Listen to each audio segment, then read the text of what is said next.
I'm Cameron. I'm AJ. I'm Erik. I'm Rolo. I'm Blake. I'm Cooksey. And this is the Opinionated Gamers Podcast. So today we have a new system. We have taken 18 total topics and we're spinning them. Go ahead and start this first spin. Spin the wheel, spin the wheel, spin And the big wheel. money, big money. We are taking 6 of the topics that we spin and we're going to talk about them. So our first topic is number 15, which is Uprising of Sandbox games. Ooh. Now, the Sandbox games, as you all know, have shown more and more and more. Like, Minecraft, exactly. Like, they've become more and more popular. Why do you guys think that is? Well, I think it's not just the game itself, but also like Minecraft. Not only can you just play by yourself and survive and play through all different modes, but you can create your own server even and play with your friends. And you can even download mods for it, so you can change Minecraft gameplay. Well, I mean, when Minecraft first came out, there were 2 blocks, right? Pretty much. There was the dirt block And the stone and the cobblestone block, and that was it. If you built below a certain level, it was cobblestone. If you built above a certain level, it was grass. But you can look back to Little Big Planet even. That's a sandbox game. It is. On the PlayStation. Yeah. It did extremely well. But I think it kind of spawned other sandbox games which took the franchise off. It does. The Little Big Planet, also with the sandboxes, they give you so many different options that were able to make different versions of the game, which gave the different companies more opportunity for success. I mean, I think they're successful because they're never ending. Yeah. I mean, right. Yeah. You reach a point in a sports game. You beat the franchise. Well, you're done. Yeah, sports games are great because you can keep playing over and over. But really, ultimately, you beat the game. You beat a Lego game. Well, you beat the game, right? It's over. It's done. But a sandbox game, you're getting your money's worth no matter what. You've got so many unlimited options. You can come up with your own campaigns, your own games, your own ideas, and it gives people freedom. Even Lego went sandbox, too. Mm-hmm. Yeah. Video gaming is, I think, one of the most cost-effective habits, especially if you're into sandbox games. definitely. Because you can buy a sandbox game, and there's almost no end to it. You can spend $40, $20, whatever, on a sandbox game, and just play it. You can play that same game for years, even. Yeah. Especially since they keep updating it. Yeah. The problem That's is when you true. get a really bad sandbox game. Yeah. Yeah. Then it's just a waste. The thing Yeah. that I really like about sandbox games is that the fact that a lot of them have a storyline with it, so it's kind of almost like a practice mode where you're just getting endless feedback and it's all on the same level. Yeah. I do like that. And that's one thing Minecraft does really well with all the different goals and stuff that are already there. You have achievements, which are And great. then Yeah. And then, it teaches you how to do stuff, and then it's all like, okay, this is how you do everything. Okay, now you're off on your own after you But even kind with, of get there. with Minecraft, though, it's like, oh, look, enchanting. All of a sudden, you're looking on your crafting table, there's an enchanting table, you open up the enchanting table, and you kind of just teach yourself how to do it. Yeah, it's And great. that teaching yourself and just the trial and error keeps you playing longer and keeps you interested and keeps you proud of that good stuff you get. You always want to see what you can do next. Yeah. What can I do now? What else is there out there for me? It keeps you into the game. I think that's also why other sandbox games like Grand Theft Auto, where not only is there a storyline, but then like Would you call it's a Grand Theft sandbox. Auto a sandbox, or well, is it like open in world? between the missions, like it's kind of a sandbox. But It's an I don't also think. open world. I think it's only open world. I I would would- say I would- open world. I think I it's would kind classify it of as full. sandbox. I wouldn't classify it as sandbox. You don't create anything. You just play in the world you're already in. But isn't that what a sandbox is when you're a kid? No. I mean, by Yeah, but we're looking at sandbox gaming. It We're has looking at sandbox gaming. You're related building your features game in from it. your But maybe you're what- building your game from the ground up. I mean, that's sandbox. That's the definition, and you're not getting that. I mean, it's nice that it's open world, but I think open world plays into sandbox. Yeah, that's what. But it's not Kind of. sandbox. But I do think that other games have taken that, and then sandbox just takes it to the extreme. Yeah. Yeah. Okay, that makes sense. Yeah. Anyway, Rolo, you were saying. Yeah. I mean, they might not be all sandbox games, but they have sandbox-like features. Like, you can interact with almost endless possibilities in those types of games. Like Grand Theft Auto, in between missions, just do whatever you want, basically. Kind of like a sandbox game where you can just do whatever you want. Actually, yeah, thinking about it, there is a create your own game mode in Grand Theft Auto where you can spawn that's anything true. in. Right. So that can be classified as a sandbox game. Well, then that would make It's an online mode. I also think the reason that sandbox games have been so successful is young kids. Yeah. My nephews, they're 9 and 6. They don't play campaign mode. They don't get it. They don't care for campaign mode. All they care about is running around and killing everything they can. Yeah, they don't have And so in sandbox mode, they can build whatever they want, and then they can just go out and obliterate it. Yeah, and as a Create as kid, many people. I don't that are think bad guys they've and got destroy it Disney it. Infinity, and I don't think they've touched the campaign mode. well, yeah, because as a kid, it's not. You're wanting that immediate gratification. You're wanting things now. You don't want to beat a story if it's going to take you a week or whatever. I think kids are what makes sandbox games great. Yeah. Okay, next topic. Spin the wheel, spin the wheel, spin the wheel.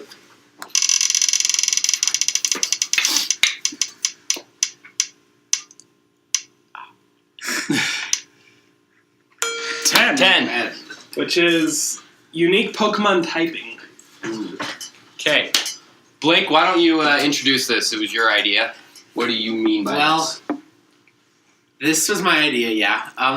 Basically, I was thinking about this the other day, and I was like, I really want there to be an electric dragon type Pokemon. And there is one, but it's a legendary type Pokemon. It's Zekrom. Yeah, Zekrom Legendary Gen 5. Yeah. Mhm. I think electric dragon would be one of my most favorite types ever. But Interesting. Yeah.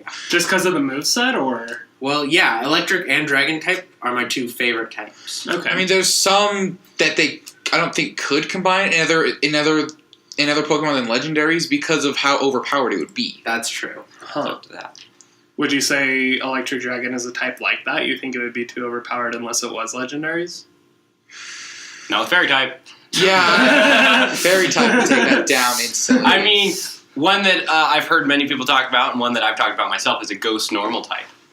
You would resist both ghost and normal, and one of ghost's weakness is ghost, Right. and normal doesn't have. It has a weakness to fighting, which it has a ghost weakness, is immune. which ghost is immune to. So you would have no weakness. You'd have a weakness to dark. except for dark. Yep. So that would be like an example of overpowered Of an overpowered typing. typing. Right. That they just can't do, even though it'd be awesome. They have done Dragon Fairy now, though, which also was thought to be maybe something that was similar to this with Mega Alteria. Yeah, I So- feel like that is also kind of overpowered, though. Yeah, 'cause- Yeah, but it's a mega. It's a mega. Aren't all megas really. The idea is to be overpowered. Have you seen Mega Gyarados? That's another topic. He's not overpowered, but still. isn't Yeah. that- I mean, isn't the idea of a dragon, like Gyarados, that it's supposed to be semi-decent? Well, they went the opposite way on that, too. So clearly they've just thrown everything out the window when it comes to Gyarados. Thank you. That's But- another topic of discussion. Yeah.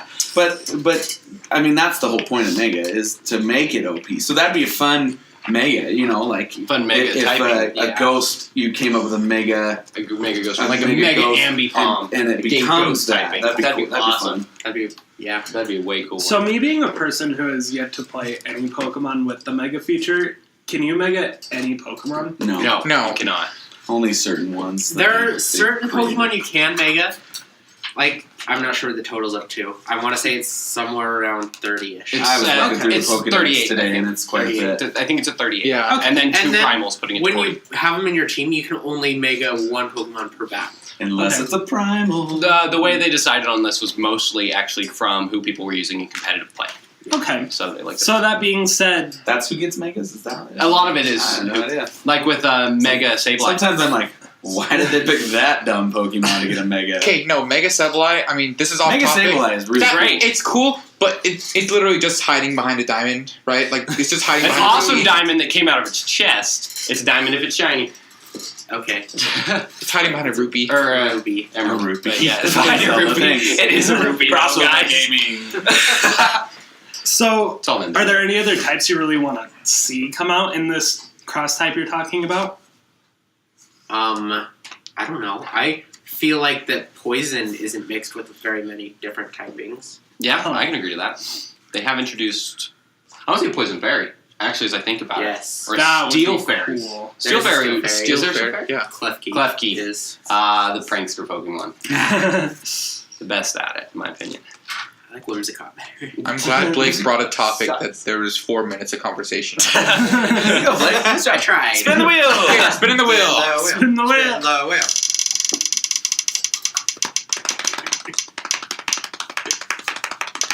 Stop there.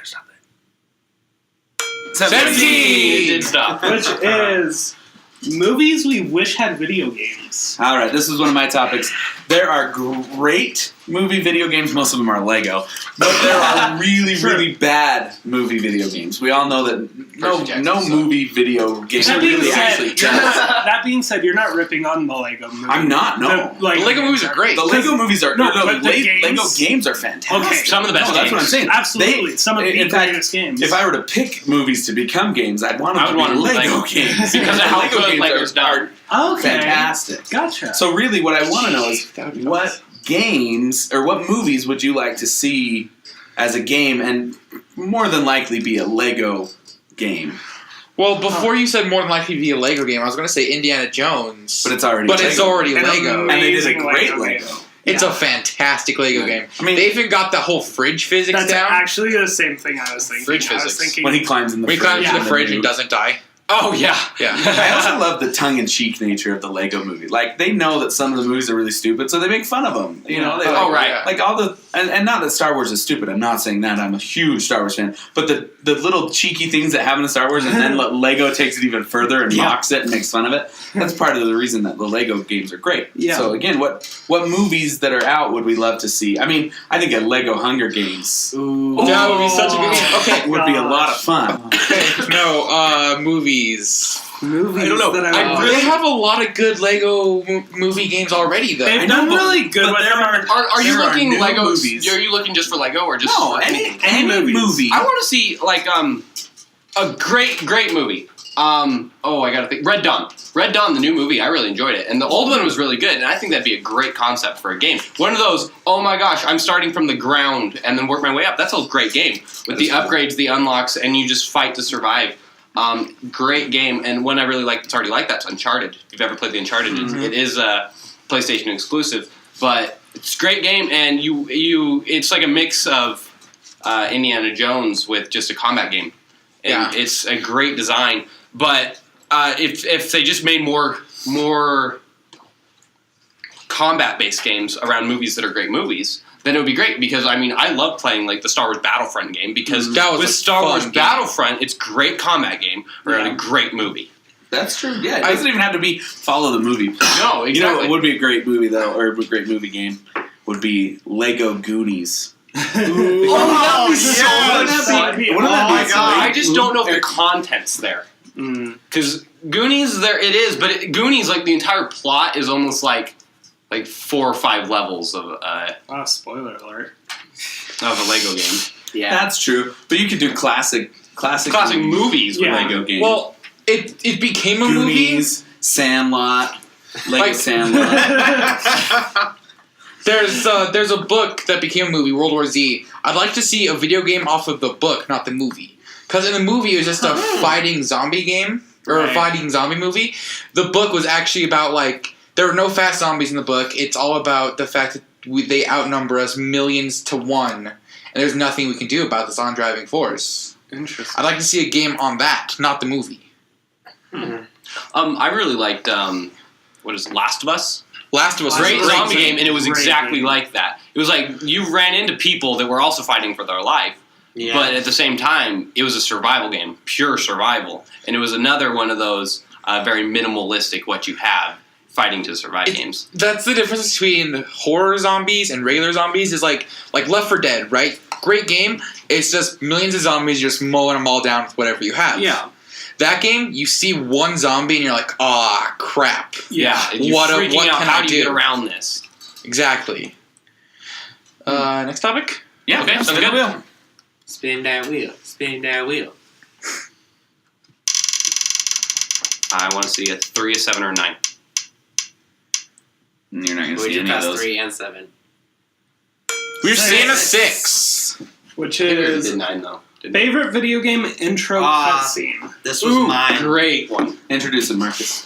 So, as we know, a lot of video games, they usually have an open cutscene to kind of like Right, yeah. introduce the game, introduce the story, give you the time of when the game took place. Like, for example, let's say Metroid, Other M. That's one of my favorite game cutscenes because not only does it just introduce the game and all, but it gives you the backstory.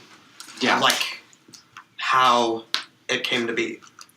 That kind of makes sense. Yeah, it kind of gives you a history of the game. Yeah, exactly. Well, with the way this is formatted, why don't we just start with Cam and work our way around with each of our favorite cutscene? If you can think of one that you just love, that you've always just remembered. Anybody. Just work our way around. Well, I wouldn't call it an intro cutscene, but World at War has a lot of great cutscenes in it. Yeah. Just in general. In general, yeah. A lot of great cutscenes from World at War, surprisingly. The opening cutscene, it's not the best one, but it's pretty good. Yeah. I'm going with that. One of my favorite, probably my all-time favorite intro cutscene would have to be from Call of Duty 4, Modern Warfare, because it was the first game to have a real connected long-term storyline. And I remember, like, when I first played that game, it starts with a quote from, oh my gosh, his name escapes me right now, but it starts with a guy you work with, and he says 40,000 people used to live here, and now it's a ghost town. And like still to this day, loading up that game, I hear it. And Gaz or Price? Price. Thank you. Yeah. And he says that line, and like just to this day, it gives me chills just to know that I've been through the whole storyline and going through it and being through all that. I think it's really cool. Do you have a favorite? Oh, I don't even know if it's. I really liked. I don't know if it's my favorite, but I really did like Alpha Sapphire. That's and, first thought came. Oh my gosh. I mean, the paying homage to the old game with the Pokemon, and then coming up and seeing the new graphics and the new play style.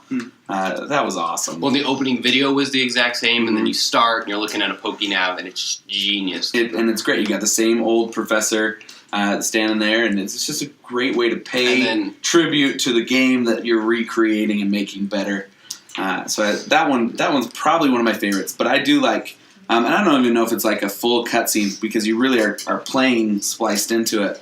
But Medal of Honor had a couple games that went back to D-Day and Pearl Harbor, and those were the first levels of both of the games. And that Pearl Harbor scene where we were watching planes crash in and trying to, fight and taking back to, those events. Pretty cool. So. Rolo? I would probably say my favorite so far that I've ever seen would probably be from Call of Duty Ghosts. Basically, you open up and the game you're introduced to the game, right? You're introduced to the game and you're sitting with your family, right? And then all of a sudden there's some sort of this earthquake. And it happens, and then you like run through the town, and as you're like running, like the whole town behind you is just falling apart. And then it's gameplay, and then it's spliced in with cutscenes as well. And then at the end, after like you escape from the town and you're safe, it just opens to the title. And I just like it because it introduces the game in a unique way. Makes sense. Okay, Blake, so what's yours? Well, my favorite cutscenes in a game overall were probably from Sonic Adventure 2 Battle. The game starts off, and it's a cutscene, and it's Sonic being transported. I don't even know where, but he's in like an aircraft of some sort. That's where Sonic.exe comes from. Anyway, he's in a space or in Airplane. It's an airplane of sorts, and he's going along, and it's just flying in the air. And you hear Sonic say, "This flight has no movies or snacks. I'm out." And he literally jumps out of the plane. He does. It's funny because this was one of my favorites too. And it's funny because he catches onto the wing of the plane and he grabs off a strip of metal. Yeah. And with the strip of metal, he falls helicopter style down to the ground, and you start off the very first level snowboarding through a city. He should have Like taken San Tails Francisco. and just snowboarded on Tails. Well, Tails isn't with him at a time. And the reason I like that cutscene so much is because it starts out and it shows Sonic's personality. And without his personality, like, I'm hungry, let's go find some food, the whole plot wouldn't have been able to take place. They should have called him Sassnick. That's like not even funny. Do you have That's pretty funny. Since we stole both your favorites, do you have something? The Gen 5 Pokemon game, White 2 or Black 2, vice versa. Great game. But one thing I really liked about it is they were able to take the fusion of Pokemon. Kyurem confused with Zekrom and Reshiram, the legendaries from those, they confused to create a white Kyurem or black Kyurem alternate form of the original, which is a really interesting idea, though the Pokemon may not have been any better, or maybe in one case or another worse, than what they already were with Kyurem. It just wasn't that good of a Pokemon. But the cutscene at the very beginning of the game was able to introduce, just the title cutscene, able to introduce the idea and also set up the whole mood. Because I hadn't played a Pokemon game in a long time when I came back to Pokemon, which was with Black and White 2. I came back after a while of not playing. And that game, the cutscene was able to get me in the mood to play Pokemon again, and I've been playing since. Okay, cool. Sweet. Spin that wheel.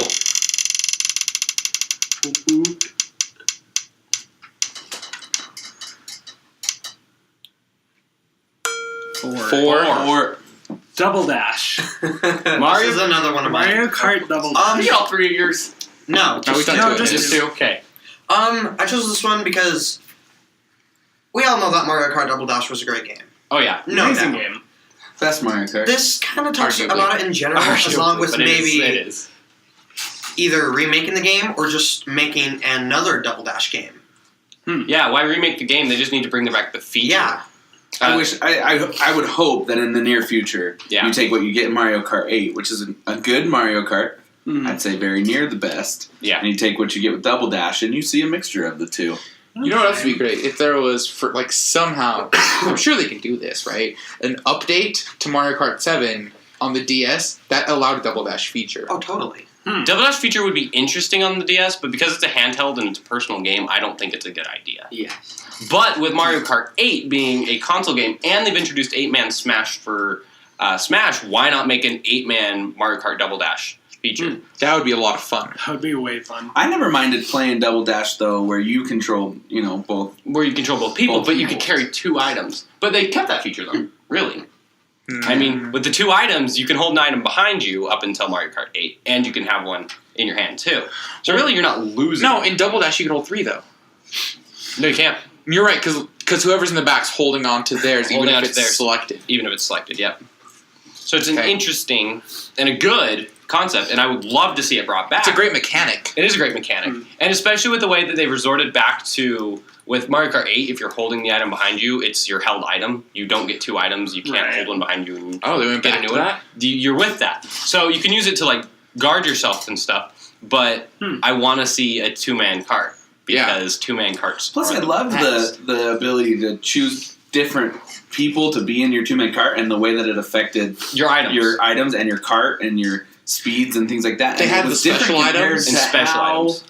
Yeah, it was different compared to who you mixed your team with. And I thought that was such a everybody- cool system. Everybody always had the 2 they always picked. The unique set, right? Well, that's not true. I had Baby Mario and Baby Luigi.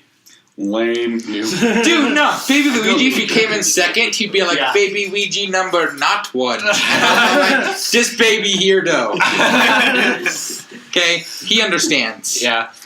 I'd love to see it brought back, though. I would. think it would be a great game to bring back. Well, and with the whole unique, everybody carries their own thing. It's great, and you have your own build. But also, with everybody having their own build, they already do that with the carts now. So I guess they still are keeping that individuality, and that's how they're compensating. But they should bring it back. Yeah. Okay. Spin that wheel. More topic. This is our last topic for the night. Well, look at number And 13. it is 8. 8, which is Gyarados Sucks. Gyarados sucks. Holy So crap, bad. those waveforms. Sorry, guys. Gyarados didn't make them. Gyarados doesn't make anything. Except for people Absolute, mad. Okay, Worst I'm Pokemon. glad that this Worst topic came Pokemon up because we ever. already almost talked about it earlier. Yes, so we did. glad we got it. So bad.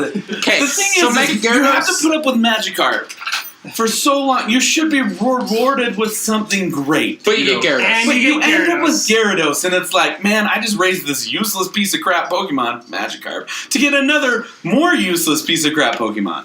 Gyarados. The Also, shiny is more common than the Everyone has normal a one. shiny. Everyone has a shiny. everyone has a Everyone shiny. has a shiny It Gyarados. gives it to you in the second gen. Basically, you can catch it with a Great Ball. I mean, you can catch it with a Pokeball, so but easy. Great Ball is like the easy Great catch Ball's rate. almost guaranteed. Like, I'm pretty sure you pick up a Great Ball before the encounter. You do. And then its catch rate is so high that That you catch it almost you catch automatically. it with the Great Ball you were just given.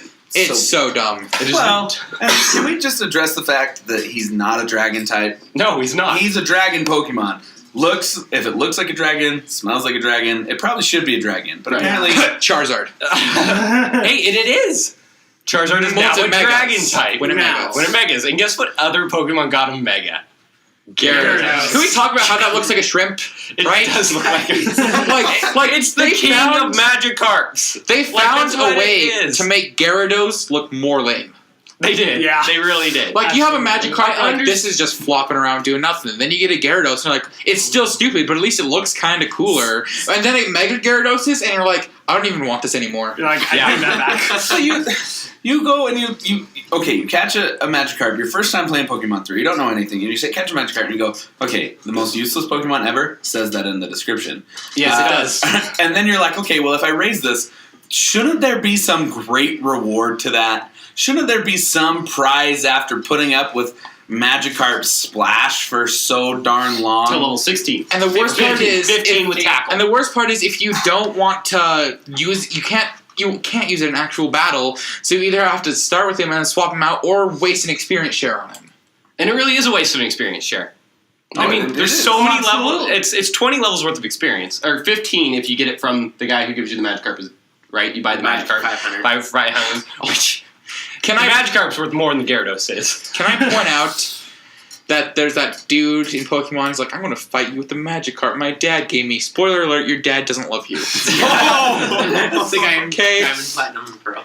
Yeah. But and then when my very first time, and I was a young naive child playing back in the day when it was just red and blue, you catch a Magikarp and you go, okay, well, I'll just throw him in the daycare, right? Yeah. Well, that's a waste of a daycare.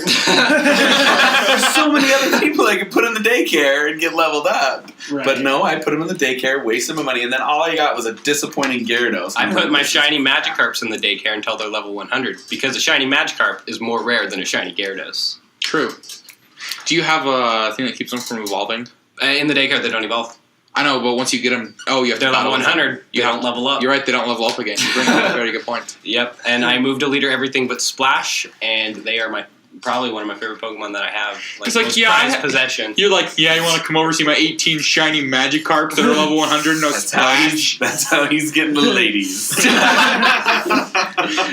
a daycare. Hello, ladies. One more Come thing check out I'd my like to Magikarp address collection. about... Why don't you take your glasses off? That's what you're doing when you're seducing, right? You gotta- No one can see that. Eric doesn't know how podcasts Eric. work. Yeah, I know how podcasts work. I'm just saying, I'm getting into character here. Okay. One thing, though. Gyarados. One more thing it sucks. Not a dragon, even when it megas, we've talked about. When it megas, its color scheme is the exact same colors as the animation of a move that was given to Gyarados. Dragon-type move, Dragon Dance. When he Dragon Dances, red, blue, black is the color scheme of Dragon Dance. That's correct. The exact same color scheme as Gyarados. One of the moves he learns naturally, And he's not a dragon. and he doesn't get stabbed on a Dragon-type move because he's not a dragon. I mean, he's not dragon type, but he's a dragon, right? Like, he is a he is. His Apparently, design. no, he's just a fish. He's a dark. That's all he's worth is just a fish. Yeah, Just a seriously. Like, seriously, if I play with someone and they're like, yeah, check out my Gyarados, my respect level for them goes down. Thunderbolt done. Everything outspeeds Gyarados, and then Thunderbolt will one-shot it. Any electric type will pretty much outspeed a Gyarados. Just Well, yeah. or take a hit. Doesn't 'cause everything Gyarados outspeed a sucks. Gyarados? No, not really. Not after a Dragon Dance, especially.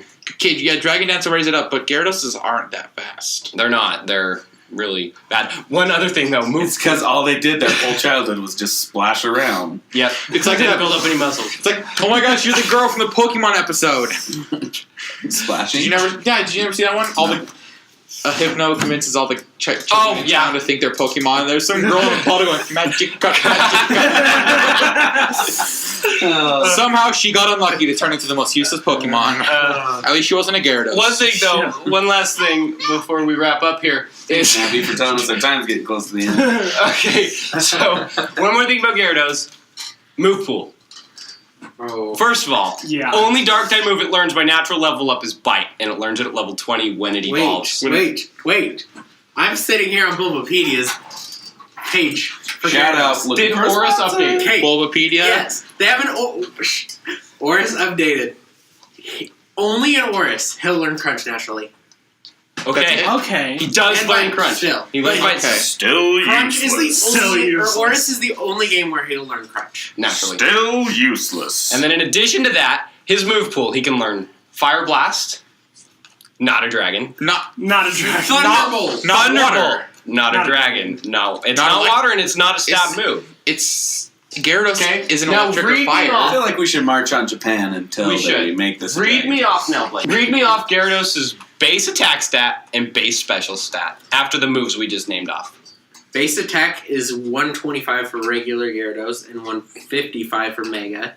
Special is 60 on regular and 70 on Mega. 60 and 70? He learns Thunderbolt, Dragon Pulse, a dragon type move he's not a dragon. Dragon Pulse, he doesn't learn Dragon Claw, No. if I remember. Yeah. Still useless. Still useless. So awful. That's a sound effect we need to have for It every absolutely time is. we say Gyarados, guys. All right, we Still gotta be wrapping useless. it up. It's time to wrap up, guys. All right. Well, I'm AJ. I was your host this week with Opinionated Gamers. Thanks for listening. Peace out.